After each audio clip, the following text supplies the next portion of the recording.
están? Gracias por estar una vez más con nosotros aquí en su programa de Hombres a Padres, y estamos nosotros aquí también para estar en una ronda de experiencia, ronda también de preguntas, porque yo tengo muchas inquietudes. Sabemos que este programa hasta el día de hoy ha sido muy bueno para nosotros, y yo, por ejemplo, sigo aprendiendo. ¿Cómo está Pastor Jimmy? ¿Cómo está Pastor George, Gerald, Luis, Pastor Marcelo? Qué gusto estar una vez más con ustedes. Contentos de poder llegar a los hogares a través de la señal de Betel Televisión y de sus diversas plataformas. Gracias por estar ahí, y también decirle que pueden enviar sus comentarios y sugerencias también. Primeramente agradecer a Dios por este programa que el Señor nos está dando. Y bueno, este tema es muy importante y muy interesante para cada uno de nosotros. Sinceramente, doctor, buenos días, buenas tardes, buenas noches. Saludo a todos mis compañeros, qué lindo este ambiente que vivimos. Es porque Dios nos permite estar compartiendo en este tiempo este programa tan hermoso. Y creo que cuando el programa termine, esto va a continuar porque estamos adquiriendo mucho.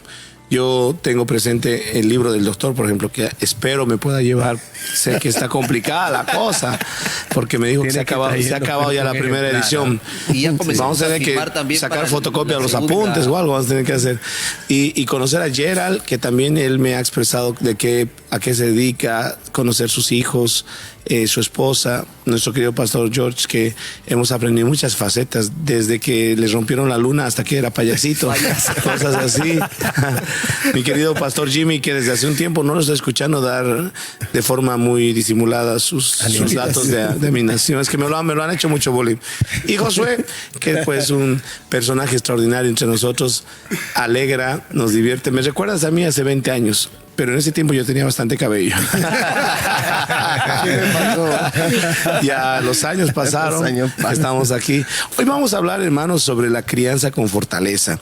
Vamos a aprender a fortalecer con consejos sabios y, por supuesto, hasta profesionales y siempre bíblicos sobre la crianza en fortaleza. Pero de una forma también vamos a tocar un punto especial.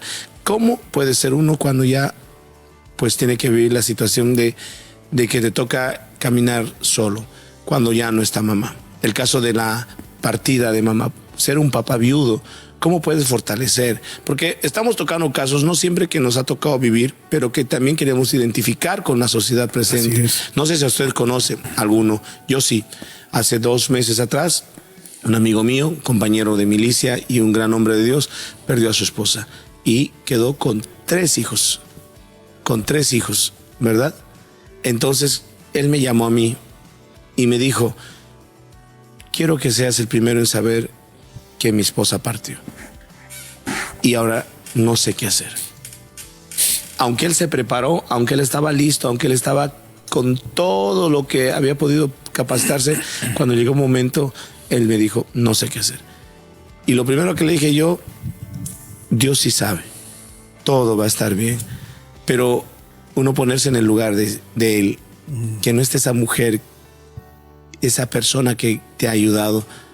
Y bueno, todavía hay muchos otros factores que vamos a aprender. No sé por qué pensé que iba a decir yo tampoco. Yo creo que la palabra clave en este programa, la palabra clave en este programa es la resiliencia, ¿no? Cómo adaptarse, cómo enfrentar cosas o situaciones adversas, ¿no? Lo llamamos resiliencia, pero los que conocemos al Señor le llamamos la fortaleza, ¿no? Ahora, que nos da Dios para poder enfrentar situaciones muy complicadas. Hablábamos anteriormente, en un programa anterior, sobre el equipo, pero ahora estás solo. Es algo que tiene que cambiar la forma de poder trabajar. Es asumir nuevos roles y responsabilidades, ¿no, doctor? En la crianza también de los hijos, ¿no? Y yo creo que siempre que un ser humano alza los ojos al cielo y le dice a Dios: no sé qué hacer, yo sé que siempre la respuesta de Dios va a ser: pero yo sí sé. Y eso nos lleva a nosotros a poder seguir adelante en las manos de Dios, ¿no? Claro. Pero hay situaciones en que padres o esposos que sufren esta pérdida realmente no tienen un consejo, un buen consejo, o no tienen a personas que sepan guiarlo en este momento, toman decisiones equivocadas. Yo he conocido papás, por ejemplo, jóvenes en la iglesia, ¿no?, donde asisto, que tenían como 5 años de casados y la esposa falleció lamentablemente por el COVID y se quedaron con una niña, el hermano se quedó con una niña de 5 años, ¿no? Claro que yo siento que es muy difícil porque yo lo veo a él y debe ser complicado querer de repente estar en esa parte de la niñez donde la niña comienza ya a experimentar cambios. Va a tener doble. Las preguntas que generalmente responde la madre, ¿no? O yo lo veo a veces al hermano tratando de acercarse a su hija y ya ve que la niña está creciendo, ya quiere tocar algo, un instrumento y sin saber qué hacer, teniendo aún una iglesia, ¿no? Un lugar donde está un pastor o una pastora donde pueden hacer preguntas, igual tienen esas interrogantes, ¿no? Esas preguntas de cómo asumir el rol de un papá sin tener la figura materna, la niña, ¿no? Pero definitivamente ahí a simple vista lo primero que va a hacer es asumir el rol de papá y mamá. Porque sabe que a nuestra mamá... Y hay otros que se casan, pues, ¿no? Bueno, pero no va a ser igual. Porque mamá es mamá y la que viene puede ser una buena esposa. Madrastra. O una buena esposa, puede ser también una buena mujer. Pero vamos a ver cómo llegan a los niños, a los hijos. Pero antes de adelantarnos a ese punto que vamos a tratar, que seguro va a salir, veamos un ejemplo bíblico de un padre viudo. ¿Qué te viene a la mente? A mí me viene a la mente Jacob. Cuando Raquel, que anhelaba tener hijos pero no podía, miren esa frustración, ¿verdad? Raquel era hermosa pero estéril. Lea era de ojos apagados. ¿Cómo serán ojos apagados? Tal vez como Gerald me mira cuando está de sueño. o con ojeras. Pero dice que Dios miró con misericordia a Lea y le dijo, no eres de ojos vivos tal vez, pero le dio todos los hijos que pudo y Jacob se apegó a Lea por los hijos que le dio. Y Dios escuchó a Raquel y le dio 2 hijos. Pero ahí está un detalle, ¿no? Y también es muy importante ya desde otro punto, lo que Raquel dijo, dame hijos o me muero. Y Jacob le reprendió y le dijo, yo no soy Dios para darte hijos, pídeselo a él. Pero ella decía, dame hijos o me muero. Y literalmente al tener hijos se murió. Porque al segundo hijo que le nació, ella terminó muriendo. Pero antes de morir, ella con su último aliento le puso el nombre, Benoni, que significa hijo de mi tristeza, hijo de mi dolor. Eso era lo que la madre le había dejado como herencia, un sufrimiento. Y indirectamente a veces hay casas donde las madres dejan esa marca en los hijos, porque a veces las madres no parten abruptamente, no parten de un accidente o de forma súbita. A veces hay un proceso, un cuadro de cáncer, un cuadro de una enfermedad patológica que no tiene remisión, y ese sufrimiento llega. Hace un par de semanas yo tengo una hermana que es pastora que tuvo que atender a su mamá en la etapa terminal de cáncer. Dios no pudo escuchar, o Dios no decidió sanar a la madre porque ella pedía, y en esos 6 meses ella sufría, y en algún momento cuando vino a hablar con nosotros nos dijo, pastor, estoy pecando porque es que a veces pido que el Señor se lleve a mi mamá, porque ella lloraba y decía, ya no puedo, y no porque no quería ayudar o cuidarla, sino si ya no puedo resistir ver que no hay solución, que no puedo ayudarla. Ahí el papá, en la Biblia, Jacob tomó una decisión sabia. Cuando la madre murió y el bebé fue puesto Benoni, Jacob dijo, no va a ser Benoni, no será recordado como hijo de mi tristeza, él será Benjamín, hijo de mi fuerza. Qué importante rol cumplió ahí ese padre viudo para marcar el rumbo de su hijo, cambiar la historia. Claro, es la actitud que se pueda tomar ante el evento fortuito que sucedió, ¿no? Cómo tú tomas o cómo te quedas después de haber tenido una pérdida, ¿no? Que es, por ejemplo, la esposa, la persona que tú pensabas que va a estar toda la vida contigo y luego se va, fallece y te quedas también con la responsabilidad de los hijos, ¿no? Y también aquí podría yo preguntar de los padres que tienen ya hijos grandes, porque, por ejemplo, si tiene hijos adolescentes y han estado acostumbrados a su mamá, a todo lo que su mamá era, Entonces el papá se queda viudo y luego de un par de años podría ser, comienza una nueva relación. ¿Cómo podría el papá viudo también afrontar o poder sobrellevar todo lo que ha pasado? Ustedes quieren entrar directo al tema de recasarse, ¿no? No. Tranquilo, muchachos, vamos a llegar a ese momento. Pero vamos a esa actitud que toma el padre viudo cuando ¿no? O sea, debe ser esa actitud de seguir adelante, que la vida continúa. Psicológicamente, psicológicamente, lo primero que tiene que hacer un padre viudo es asumir el proceso de duelo. Exacto. Correcto. Porque mientras que no asuma ese proceso de duelo, no va a estar preparado para seguir adelante. El duelo es un proceso que es inevitable en cualquier pérdida y que implica una serie de fases, ¿no? Desde la primera fase, que es el shock y la negación, porque al comienzo empezamos negando, esto no es así, ¿no? Inclusive pasa por un momento de depresión, en la cual nos tiramos prácticamente al abandono. Pero gracias a Dios el proceso de duelo tiene su tiempo y tiene su salida, ¿no? Su salida, que se llama la aceptación de la realidad, y luego el aprendizaje, ¿no? La pregunta ¿para qué pasó? Y los cambios que deben ocurrir ya en los nuevos roles que se van a tomar. Ya no está mamá, ya no hay ese apoyo. El padre está pasando en el proceso, como usted dice, de depresión. Recuerda todo lo que vivió el pasado. Entrar a esa habitación y encontrar las ropas de esa mujer que tanto amabas y no está. Oiga, qué cosa terrible, ¿verdad? No quisiera. Sin embargo, es un tema muy delicado que estamos tratando y nos duele. Pero lo estamos haciendo por ustedes, para que aprendan, para que se preparen y para nosotros también valorar a esa mujer. Exacto. Ustedes que están aquí cerca saliendo, vayan, abrácenla, bésenla, valórenla. Yo tengo que esperar todavía varios días para volver a Bolivia.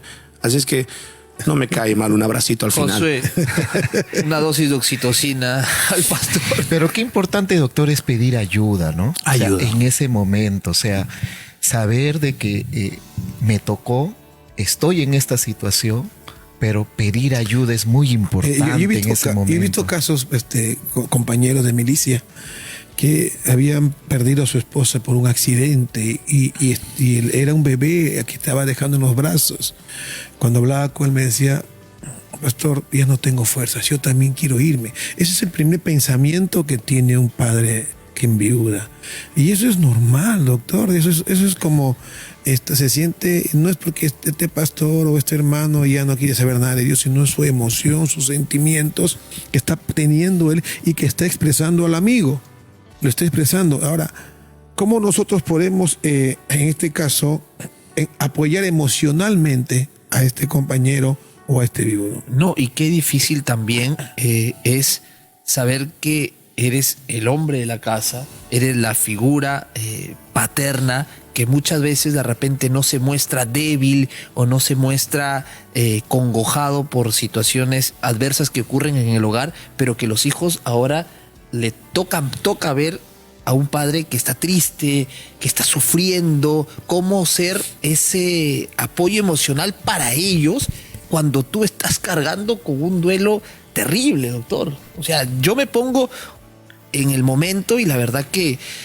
Y la responsabilidad como padre aumenta, ¿no? O sea, ya no está la esposa, ahora estás tú solo, y esas responsabilidades, asumirlas, ¿no? Debe ser bastante difícil en ese momento, ¿no? Creo que tenemos experiencias propias que hemos vivido. Y como padres conocemos amigos, compañeros, pero desde la postura del hijo. Cuando un padre se va, es tan difícil ese cambio, esas nuevas responsabilidades. A veces el hijo mayor o el varón tiene que asumir el rol de papá, decir: mamá, yo estoy aquí. Yo conozco una pastora, por ejemplo, que partió su esposo y tiene una hija que viaja con ella, le acompaña, está con ella. Y yo un día le pregunté: ¿por qué no se casa? Sí, es una joven muy agradable, tiene mucho talento. Y esa joven decía: es que yo le acompaño a mi mamá. Como al decir, yo estoy ahí para ella. Y eso es impresionante, ¿no? El amor de un hijo, pero también es reconocer que los roles cambian rotundamente. Yo en mi casa le doy gracias a Dios. Mi esposa se levanta a 5 de la mañana prepara los desayunos, prepara los niños y desde las 6 empieza el ritual. Levántense, levántense. Y mis hijos, 5 minutitos más.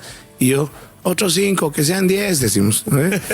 Pero todo eso que de repente ya no esté. Y te toca ¿Y qué te toca hacer a ti? Sí. Oiga, qué duro, pero son casos reales. ¿Qué podemos decirles, doctor, a esos varones que tienen que asimilar estos nuevos roles? Que es difícil, pero que hay que hacerlo y hay que enfrentarlo. Una de las cosas más importantes para un matrimonio, y no solamente para un viudo, sino para un matrimonio establecido, es tener siempre presente el objetivo. Muchas veces los matrimonios pasan por momentos muy difíciles porque van perdiendo el objetivo. Yo recuerdo que hace unos 4 años atrás, viendo la televisión, vi un dibujo animado que me gustó, lo saqué y a partir de ese momento en toda conferencia de matrimonio lo doy. Es un dibujo animado donde sale un muchacho que va a cazar un conejo. Y entonces se prepara para cazar el conejo, le pone su cajita con su palito, con su zanahoria para que caiga. Y cuando está observando así, observa que hay otra persona que también viene a cazar un conejo. Y entonces pone otra cajita por allá con su palito y entonces lo mira mal. Y viene y trae una escopeta, ¿no? Como diciendo, yo soy mejor que tú, yo voy a cumplir mi objetivo mejor. Y trae una escopeta. Pero esa escopeta de repente ya no es para el conejo, sino para él, como diciendo, ándate porque este es mi objetivo. Y entonces el otro viene con una bazuca. Y así van aumentando el poderío, ¿no? De repente viene un helicóptero, viene un tanque, ¿no? Y al final, ¿cómo terminan los dibujos animados? Que se matan entre ellos y el conejo termina comiendo zanahorias. Entonces, ¿qué pasó en toda esta trama? Que fueron por un objetivo, pero al final se olvidaron del objetivo y comenzaron a matarse entre ellos. Muchas veces en las casas pasa lo mismo. Nos casamos por un objetivo, pero la vida, ¿no? La vida, el quehacer diario, nos hace perder el objetivo y terminamos peleando entre nosotros. En el caso de un padre viudo o de una situación difícil, ¿no? De la muerte de un ser querido, tenemos nosotros que pasar por este duelo, como decía, curarnos emocionalmente, ser resilientes y sacar fuerzas de donde el Señor nos dé para saber que todavía el objetivo sigue en pie. Todavía sigue en pie y tenemos que cumplirlo, ¿no? ¿Y cuál es ese objetivo? Fíjese, una de las principales tareas de los padres, y digo principales porque hay varias, son 5. El padre es provisión, el padre es principios, el padre es propósito, es el que le da el propósito a los hijos, el padre es identidad y el padre es disciplina. Entonces es una tarea preciosa del padre que no puede acabarse porque la madre no sigue con nosotros, ¿no? Entonces creo yo que ahí hay que sacar fuerzas adelante y seguir, ¿no? con la misión que Dios nos ha dado. He visto a un amigo que, bueno, perdió a su pareja.